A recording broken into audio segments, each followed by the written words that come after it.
যে কোনো ছোট্ট একটা কান্ট্রির লোক কিছু হলে ওরা মাথা কামায়, তখন ওরা লোকালরা অনেক ভয় করে। আচ্ছা মানে যখন একজন একজন বাংলাদেশী যদি ওখানে প্রবলেম ফেস করে, তাহলে যদি বাংলাদেশি কর্তৃপক্ষ বা এমবিসির কেউ পাশে দাঁড়ায়, তাহলে ওখানকার লোকালরা হয়তো অনেক ভয় করে। যে ওরা, আমি জানি, কেননা আমি ওদের সাথে বেশি ডিলিংস, ওদের সাথে একদম প্রথম থেকে আলহামদুলিল্লাহ ছোট বড় সবার কাছ থেকে।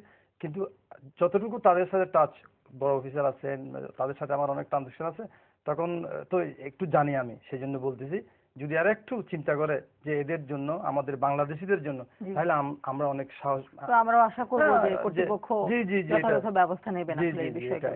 আচ্ছা, আমাদের মাঝে মাঝে আমাদের কাছে অনেক মেইল আসে, ওনারা অনেক সমস্যার জন্য আমাদের কাছ থেকে সমাধান জানতে চান। এরকম একটা ইমেইল আমি একটু আপনার কাছ থেকে জানতে চাইবো। উনি হচ্ছেন জেদ্দা থেকে পাঠিয়েছেন, মাসুদুল কাদের ভূঁইয়া। উনি ইঞ্জিনিয়ারিং টেকনিশিয়ান হিসেবে কর্মরত আছেন একটি কোম্পানিতে। তিনি বলছেন যে তিনি অনেকদিন ধরেই সৌদি আরবে আছেন জেদ্দাতে। তিনি তার ফ্যামিলি এবং বাচ্চা কাচ্চাদেরকে নিয়ে যেতে চান, কিন্তু সেটা তিনি পারছেন না এবং তিনি তার প্রফেশন চেঞ্জ করতে পারছেন না। হ্যাঁ, তো সেই ক্ষেত্রে উনি ওনার প্রতি যদি আপনার কোনো অ্যাডভাইস থাকে। মাসুদুল ভাই তো জেদ্দায় থাকে, কি কোম্পানি কি উল্লেখ করেছে? উনি পেপসিকোতে আছেন। পেপসিকোতে আছে। জি। আসলে কি, আমি যতটুকু জানি সৌদি আরবের আইন কানুনে আমাদের ভিসা বন্ধ হয়েছে প্রায় আজকে 4 বছর। ভিসা বন্ধের সাথে সাথে শুধু ভিসা বন্ধ না, আমাদের আকামা ট্রান্সফার যে চেঞ্জ হয়, আকামা মালিক চেঞ্জ হয়, সে মালিক চেঞ্জ সেটাও বন্ধ, ভিসা বন্ধ, ভিজিট ভিসা বন্ধ, সমস্ত কিছু বাংলাদেশের যে সুযোগ সুবিধা সৌদি আরবে বন্ধ আজকে 4 বছর যাবত। সেই সুযোগ সুবিধার মধ্যে এটাও একটা। আজকে দেখেন আমাদের অনেক বাংলাদেশিরা কিন্তু আছে সৌদি আরবে ব্যবসা করে। এই মাসুদ ভাইয়ের মতো অনেক টেকনিশিয়ান আছে, অনেক ইঞ্জিনিয়ার আছে, অনেক অনেক ভালো ভালো টেকনিশিয়ান আছে, অনেক ভালো ভালো বড় বড় ব্যবসায়ী আছে। তার সামর্থ্য আছে ফ্যামিলি নেওয়ার, তার মা বা ভাই বোন সবার নেওয়ার, কিন্তু দুর্ভাগ্য আমাদের ভিজিট ভিসায় নেই, এমনকি কোনো ফ্যামিলি ভিসাও নাই। আজকে ওনার, আমি যতটুকু জানি উনি ইঞ্জিনিয়ারিং টেকনিশিয়ান, উনি একজন টেকনিশিয়ান অথবা উনি একজন ইঞ্জিনিয়ার, অথবা বাংলাদেশে হয়তো ওনার সার্টিফিকেট আছে, কিন্তু সৌদি আরবে আমি যতটুকু জানি 100% সত্যি উনি ওনার পাসপোর্টে হয় লেবার অথবা ওনার পাসপোর্টে ক্লিনার, এই কারণে উনি ওনার ফ্যামিলি নিতে পারছে না। মানে ওনার পাসপোর্টে যদি ইঞ্জিনিয়ার ব্যাপারটা উল্লেখ থাকতো তাহলে হয়তো সুযোগ ছিল। হ্যাঁ, সুযোগ ছিল। আর আমাদের এখানেই বাধা, এখানেই আমাদের বাধা, এই আকামা, ভিসা, রিলিজ সবকিছু আমাদের এই জায়গাটা, ওরা রিলিজটাই বলে আর কি, যে ট্রান্সফার যেটা, হ্যাঁ, এভাবে আর কি বন্ধের কারণে আমাদের খুবই সমস্যা হচ্ছে সৌদি আরবে, খুবই সমস্যা হচ্ছে। আর এখন আমার এই ভাইকে আমি একটা কথাই বলবো, আমাদের যদি দুই দেশের সরকার, বাংলাদেশ সরকার, সৌদি সরকার সম্মিলিতভাবে উদ্যোগ নিয়ে প্রবাসী কল্যাণ মন্ত্রীর মাধ্যমে অথবা পররাষ্ট্রমন্ত্রীর মাধ্যমে আমাদের যদি সুরা না হওয়া পর্যন্ত আমাদের এই কষ্ট আমাদের ভোগ করাই লাগবে, তাছাড়া আর কোনো কিছু করার নাই। আচ্ছা দিদা ভাই, আমি যখন আপনার সঙ্গে কথা বলছিলাম তখন আপনি বলছিলেন যে আমাদের বাংলাদেশ থেকে যে পরিমাণ শ্রমিক যাচ্ছে সৌদি আরবে বা মধ্যপ্রাচ্যে, তাদের সমস্যার প্রধান একটা জায়গা হচ্ছে ভাষা সম্পর্কে তাদের জ্ঞান নেই। এটার ব্যাপারে একটু বলুন। জি, সেটা আমার কথা হলো, যারা শ্রমিক যাচ্ছে তাদের জন্য যদি আমাদের বাংলাদেশে একটা ট্রেনিং সেন্টার করা হয় শুধু ভাষা শেখার জন্য, কেননা মনে করেন হয়তো সবাই তো আমাদের বাংলাদেশি বিজনেসম্যান, হয়তো ইন্ডিয়া আছে, আরবি আছে, ওখানে গিয়ে ওরা ভাষা বুঝে না। কমসে কম বর্তমান বিশ্বের মধ্যে কমিউনিকেশনের জন্য ন্যূনতম ভাষা জ্ঞান থাকা, কমসে কম সামান্য জ্ঞানও থাকতে হবে, যে কোথায় যাচ্ছে, কি করতেছে, স্যালারি কত দিচ্ছে। যারা ভাষা জানে তাদের সাথে ওরা কি ইয়া করতে পারে না, কমিউনিকেট করতে পারে না। মানে তারা ওই কথা যে বলে যে তুমি তো আমাকে নিয়ে আসছো 1200 দিরহাম দিবে বলে, কেন 500 টাকা দিচ্ছ। তখন এগ্রিমেন্টের সিগনেচার যখন করা হয় তখন ওই লোকটা সিগনেচার করবে, তুমি আমাকে ক্যান্সেল করে দাও, আমি ভিসা লাগাবো না। আচ্ছা, তখন পয়েন্টটা বের হয়ে যায়। তো আমাদের যারা শ্রমিক তারা তো আরবিও জানে, ইংলিশও জানে না, তখন তাহলে এই জন্য ওখানেও সমস্যা দেখা দিচ্ছে আর কি। তো ও তো যাওয়ার পর ওখানে সিগনেচার করেছে, যেটা পার্মানেন্ট সিগনেচার করে ওয়ার্ক পারমিট করতেছে, তো সেখানে একটা পিরিয়ড লেখা থাকে 6 মাস, মানে 6 মাসের মধ্যে কাজ যদি করে লোকে ক্যান্সেল করতে পারবে। আর ও যদি ওখানে একটা লিমিটেড আছে, একটা আনলিমিটেড আছে, যেটা আনলিমিটেড সেটা এই কোম্পানিদের জন্য ভালো, আর যারা লিমিটেড শ্রমিকদের লিমিটেড লিখলে শ্রমিকদেরকে মাস্ট বি 2 বছরের 2 বছর কাজ করতে হবে। আর আনলিমিটেড যদি লেখে হয়তো শ্রমিক করবে না। তো ওই যে লিমিটেড আনলিমিটেড সেটাও তো ওরা জানে না, বুঝে না যে আমরা 6 মাস যাচ্ছি, যদি আমাদের ঠিকভাবে বেতন না দেয় তাহলে আমাদের আমরা এরকমও শুনতে পেয়েছি যে ভিসার তার মেয়াদ শেষ হয়ে গেছে, কিন্তু সে কিন্তু নিজেও জানে না যে তার ভিসার মেয়াদটা আজকে শেষ হয়ে গেছে বা গতকালকে শেষ হয়ে গিয়েছিল।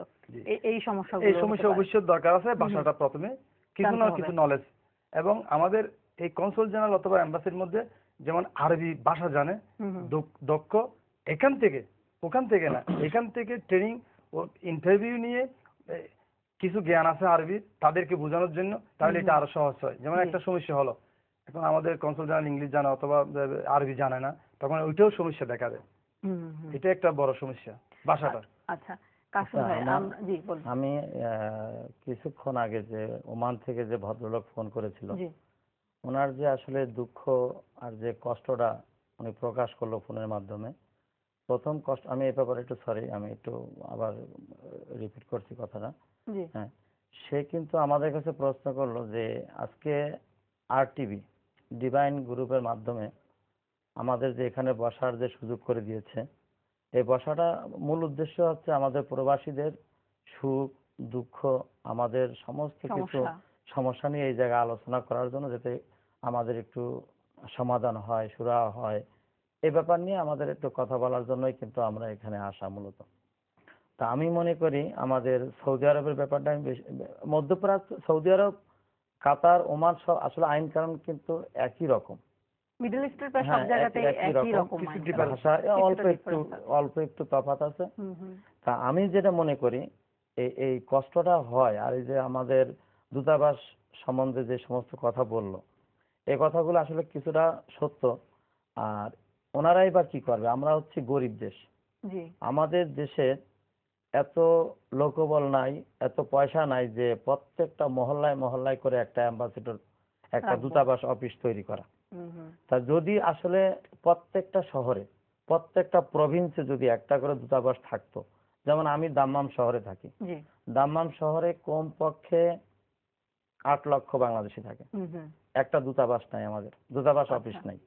মানে দাম্মামে যদি কেউ সমস্যা আমি দাম্মাম দিয়ে উদাহরণ দিচ্ছি, আর ওমানের ভাই আসলে সেটা বুঝতে পারবে।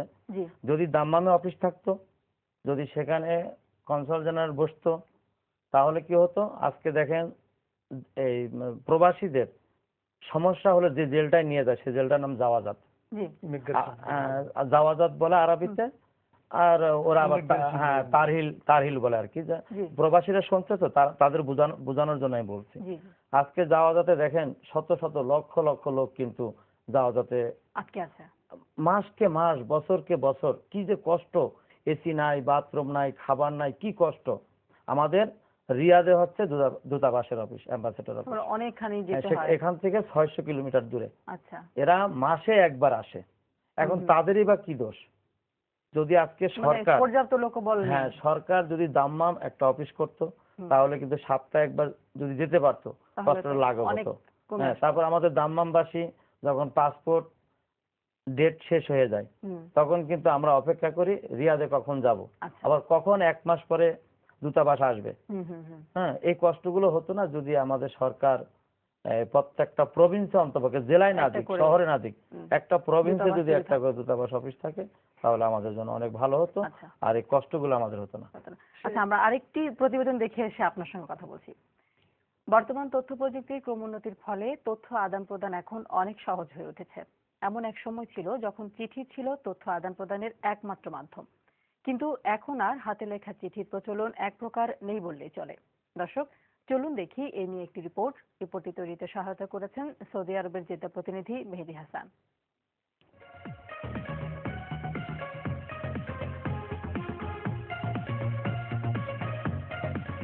আজ থেকে এক যুগ আগেও মানুষের জন্য তথ্য আদান প্রদানের মাধ্যম ছিল অনেক সীমিত ও দুরূহ। চিঠিপত্র ও টেলিফোনের মাধ্যমে দেশ বিদেশের মানুষ তথ্য আদান প্রদান করত, কিন্তু বর্তমান তথ্য প্রযুক্তির দ্রুত প্রসারের ফলে যোগাযোগ ব্যবস্থা হয়ে উঠেছে অনেক সহজ। ফলে চিঠি লেখার চল অনেক কমে গেছে। বর্তমানে ইমেইল, ফেসবুক আর মোবাইলের মাধ্যমে তথ্য আদান প্রদান সহজতর হলেও চিঠি লেখা ও দিনের পর দিন গভীর আগ্রহ নিয়ে প্রিয়জনের কাছে থেকে একটি চিঠি প্রাপ্তি ও পড়ার আনন্দ এখন আর পাওয়া যায় না। বাংলাদেশে যখন ছিলাম তখন চিঠি লিখতাম, চিঠি লিখতে অনেক ভালো লাগতো, আর চিঠির জন্য অনেক অপেক্ষা করে বসে একটা চিঠির জন্য কত না অপেক্ষা করতাম। বিশেষ করে যারা দেশের বাইরে থাকেন তাদের কাছে এই অনুভূতিটা ছিল অনেক প্রবল। প্রবাসীরা সব সময় অপেক্ষায় থাকতো কখন তার প্রিয়জনের চিঠি আসবে। একটি চিঠি পড়া হতো বারবার। সারাদিনের কাজ সেরে রাতে ঘরে বসে আপনজনের কাছে চিঠি লিখত হরেক রকম ভাষা, কবিতার ছন্দ দিয়ে।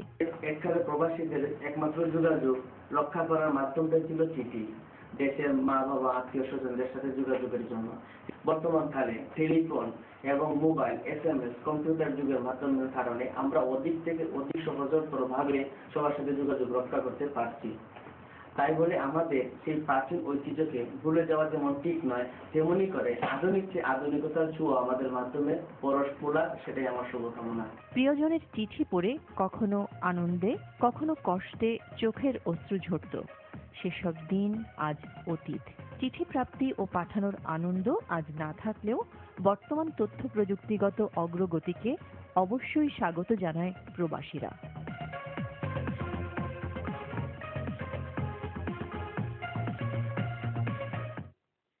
দর্শক, আমরা সুন্দর একটি প্রতিবেদন দেখলাম।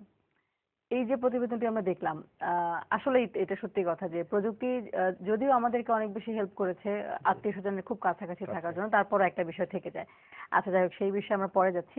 আপনি কিছু একটা বলছিলেন। জি, আমি বলতে চাচ্ছিলাম যে এই যে শ্রমিক যারা যাচ্ছেন তাদের মনের যে আবেগ, যে টাকা পাচ্ছে না, যেমন সে কথাগুলো আমাদের কনসাল জেনারেলকে বলতে পারতেছেন না। হয়তো আপনাদের এই মিডিয়ার মাধ্যমে, RTVর মাধ্যমে আমি মাননীয় প্রধানমন্ত্রী সাহেবানীকে বলতে চাই যে একটা যেটা অধিকার, যে একজনের অধিকার কেড়ে নেওয়া, এটা আল্লাহ রাসূলের তো তরিকা নয়। আল্লাহ যারা প্রতিনিধিত্ব করতেছেন যুগে যুগে, তাদেরও তরিকা নয় যে একজন অধিকার খণ্ডন করার।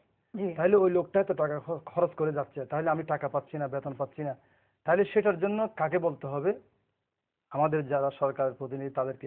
তো সেখানে একটা টোল ফ্রি নম্বর, যেমন ইউএর মধ্যে এমন একটা আছে যে কমপ্লেইন নম্বর, যে কোনো একটা সমস্যা আছে ওখানে ওরা কমপ্লেইন করে সাথে সাথে সেটা সলভ করে। তাহলে হয়তো এই টোল ফ্রি একটা নম্বর যদি এখান থেকে যাওয়া যাবে, তাদের কাছে এই নম্বরটা বলে দেওয়া হয় যে তোমরা এই নাম্বারটা রাখবা, তোমাদের যে কোনো সমস্যা সাথে সাথে এই কনসালটেন্টকে বলবো না, যে কোনো একটা প্রতিনিধি সেখানে রাখা হোক, ওনাকে যে সমস্যা, ওনার মাধ্যমে যথাযথ কর্তৃপক্ষ এটা জানতে পারবে জিনিসটা। হয়তো মনে হয় আপনার এটা আমার কাছেও খুব ভালো লেগেছে। আমরা আশা করব যে কর্তৃপক্ষ আমাদের অনুষ্ঠানটা যদি দেখে থাকেন কেউ, তাহলে এটা আইডিয়াটা ওনারা নেবেন।